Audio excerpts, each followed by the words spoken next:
May early Christmas gift tayo from the BAR for online sellers apparently. Kasi yung pinaplano na implementation of withholding tax will be out as soon as December this year.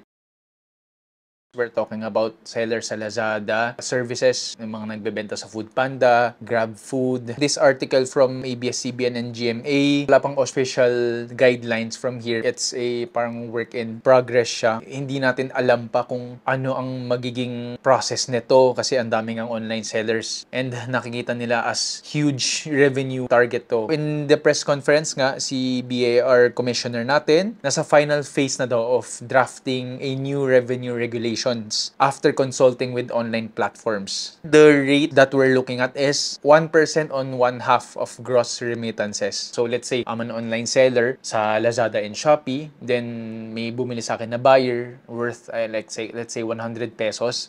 So again, yung 100 pesos na yung dadaan muna nga sa Lazada or Shopee. Then si Lazada or Shopee, siya ang may responsibility na mag-withhold ng taxes. I-remit ni Lazada or Shopee to the BAR. Then yung net na yun ang mapupunta sa amin. May note naman dito na parang sellers that do not exceed 250,000 a year will not be eligible for the withholding. Sinabi ko na to dati, it will be a lot of work for the online platforms. Ang daming sellers like Lazada and Shopee alone, tens of thousands. Gagawin niya is, hiwalayin pa niya to kung overseas sellers ba to, local sellers. The commissioner appealed to the online platforms to require certificate of registration with the BAR from online merchants. Si Lazada naman, compliant naman siya ever since kapag may in-exceed kang amount na sales annually, i-require ka talaga mag-register. Pero sa Shopee, alam kong hindi pa masyadong compliant up until this point. So we're in constant communication with these online platforms because we need their assistance.